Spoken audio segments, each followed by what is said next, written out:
புரோபாகி பதங்கதா. அடுத்து சொல்றார், ஒரு தீவனா இருந்துட்டா அவன் பார்வையிலேயே விஷத்தை ஊட்டினுடுவான் போல் இருக்கு. ஒரு புஸ்தகம் இருக்கு, விஸ்வகுணாதர்ஷ சம்புன்னு பேர். அது சம்பு காவியம். செய்யுள் உரைநடைன்னு 2 இருக்கோ இல்லையோ, சமஸ்கிருதத்தில் 2 சேரும், பத்தியம் கத்தியம் 2 சேர்ந்தா அதுக்கு சம்பு காவியம்னு பேர். பத்திய காவியம், கத்திய காவியம், மிஸ்ர காவியம், சம்பு காவியம். அதில் 2 பேர். ஒருத்தனுக்கு விஸ்வாவசுன்னு பேர், ஒருத்தனுக்கு விஸ்வாவசு அபூத் விஸ்வகுணகிரத கௌதி புரோபாகி பதங்கதா. ஒருத்தன் விஸ்வாவசு, ஒருத்தன் கிருஷானு. 2 பேரும் புஷ்பக விமானம் கிடைச்சதுல ஏறி உட்காந்துக்கிறா. என்ன கேளுங்க, அந்த விமானத்தில் உட்காந்து அப்படியே சுற்றின்னு போகிறா.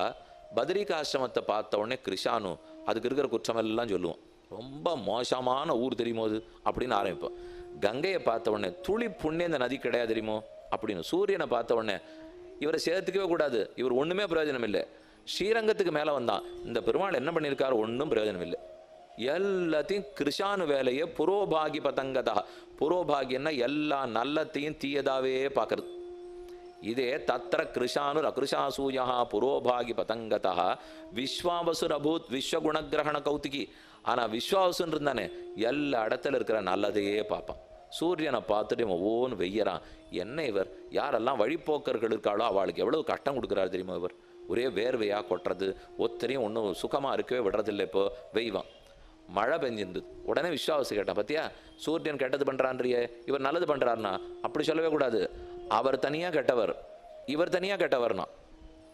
ஏன் அப்படி சொல்கிறேன்னா, இவர் பாரு துணியெல்லாம் நினச்சி விட்டுடுறார், நான் மாட்டுக்கு நிம்மதியாக போட்டுக்கிறத விட்டுவிட அவர் நினச்சிட்டாரே அப்படின்னு உடனே இவன் பிடிச்சுட்டான். அவர் பார்த்து சொன்னான், நினச்சதெல்லாம் சூரியன் தான் உணர்த்தி கொடுக்குறார் பத்தியா, அதனால் நல்லவர் தானேன்னா. அது சரி, அதுக்கு நீ உடம்பையினா உணர்த்தி விடுறார், அதனால கெட்டவராச்சேன்னா. இப்படியே பேசிகிட்டே இருக்க வேண்டியதான். நம்ம இப்போ எதுலையா இருந்தாலும் குற்றத்தையே பார்க்கறது புரோபாகி, அதுதான் இவனுடைய வேலை. ஆனால் எதுலையா இருந்தாலும் நல்லத்தை பார்க்கறது மற்ற பேருது. நல்லதை பாரு, எப்படி குற்றம் பார்ப்பா நீங்க பட்டியல் போட்டிருக்கார். ஜாட்யம் ஹ்ரீமதி கண்யத்தே. யார் ஒருத்தன் ஹ்ரீமானா வெட்கினவனா வினயமா இருக்கானோ, ஒருத்தனா பணிவா இருக்கார், வெட்கப்படுவார். ஒரு சுவாமி வந்திருக்காருன்னா பக்கத்தில் அப்படி குனிஞ்சு நிற்கிறார். அதை பார்த்த உடனே அது ஒன்றில் சுவாமி கையால் ஆகத்தனம், அது வினயம் இல்லையா, அது ஜாட்யம், வெறும் மெத்தனம், அறியாம அதனால இதை போல பண்ணிட்டு இருக்கான்னு வெய்யலாம். விரத ருச்சௌ தம்பா, விடாமல் அவர் ஒழுங்காக கைகாலெலாம் அலம்பிப்பார், ஆச்சமனம் பண்ணுவார், ஸ்ராத்தத்தை விட மாட்டார், தர்ப்பணத்தை காலாகாலத்தில் பண்ணுவார், சரியாக 3 வேளையும் சந்தியாவந்தனம் பண்ணிடுவார், சாப்பிட வேண்டிய நேரத்துக்கு பரிசேஷனா ஒழுங்காக பண்ணுவார், கைகாலெலாம் சரியாக ஆரம்பிப்பார், 10 பாத்திரம் போக தேய்ப்பார், பண்ணுவார் இல்லையோ. இப்படி ருச்சி இருந்தால், நல்ல விரதத்தில் ஆச்சாரத்தில் அனுஷ்டானத்தில் ருச்சி இருந்தால் எல்லாம் பேர் புகழ் கிடைக்குங்கிறதுக்காக பண்ணிட்டு இருக்கார் சுவாமி. இவெல்லாம் என்ன தர்மத்துக்காகவா பண்ணுறான்னு நினைக்கிறேன். இப்போ எல்லாம் பேரும் புகழும் கிடைக்கணும்னு 4 பேர் பத்திரிகையில் போடணுங்கிறதுக்காக பண்ணிட்டு இருக்கார். அதெல்லாம் நீர் பார்க்காத இருந்து பாரு, ஒன்றும் பண்ண மாட்டார் இப்படின்னு அந்த நல்லவரையும் பார்த்து சொல்கிறான். சுச்சவ் கைத்தவம், நல்ல சுச்சியாக இருக்கார், சுத்தமாக ஒருத்தர் இருக்காருன்னா அதெல்லாம் சட்டபுத்தி. சுத்தமாக இருக்கிறாப்பில் நாம் நடந்துட்டா தான் புறத்தியார் நம்மளை பார்த்து ஏமாறுவா. அப்படிங்கிறதுக்காக இவர் ரொம்ப புனிதமாக இருக்க மாதிரி இருக்கார் அப்படிலாம் இல்லை. அதை வச்சுன்னு அவளை ஏமாத்துறதுக்காக பண்ணுறாருங்கிறான். சூரிய நிர்கிரணத்தா, ஒருத்தர் வீரராக கையில் பெரிய வில்லோட வந்தாரோ இல்லையோ சாமி, துளி கூட அன்பே இல்லாத வருஷம், யாரை வேணா அடிச்சுட்டே இருப்பார். சூரன் வீரனை பார்த்து அப்படிங்கிறான். இவர்கிட்ட கருணையே கிடையாது, அன்பே கிடையாது.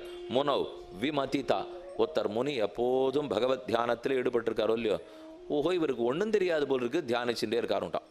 இவர் தியானிக்கிறார்னா மனநசீலகா முனிகி. ஆனால் விமதிதா, விவேக ஞானமே கிடையாது, அதனால எல்லாத்தையும் விட்டுட்டு தியானம்ங்கிறார். மேலே தைன்யம் பிரியாலாபினி, யார் ஒருத்தர் எல்லாரும் ஏற்றுக்கொள்ளும்படி பேசுகிறார் பாருங்க, பிரியமாக பேசுகிறார், நன்னா பேசுகிறார், எல்லாரும் ஒத்துக்கிறார் அப்படின்னா அவர் எல்லாரையும் திருப்தி படுறதுக்காக ஆடுவர் சுவாமி. அதுதான் இவர் பேச்சுங்கிறான். அவர் ஏதோ எல்லாரும் ஏற்றுக்கொள்ளும்படி பேசுகிறார், ஆனால் அதை பேசுறது இவன் சொல்கிறான். இப்போ அவர் வேலையே எல்லாருக்கும் கைக்கூலியாக இருப்பான், எல்லாரும் திருப்தி படுற அளவுக்கு பேசிட்டு இருக்கார், அவர் பேச்செல்லாம் எடுத்துக்க வேண்டாங்கிறான். அதே ஒருத்தர் ஏற்றுக்கொள்ள முடியாதபடிக்கு வேகமாக பேசினாலும் வச்சுக்கோ, அவன் என்ன ஆக்ரோஷம் பாரு, இவர் சொன்னதெல்லாம் கேட்கவே கேட்காதீங்கிறான். இப்படி சொன்னாலும் தப்பு, அப்படி சொன்னாலும் தப்பு. தேஜஸ்வின் அவலிப்ததா, அதாவது முகரதா வக்தியர்க்க சக்தி. ஒருத்தர் நன்னா விஷயத்தை எடுத்து சொல்கிறார், ஆணித்தரமாக பேசுகிறார் அப்படின்னா உடனே சொல்கிறான்.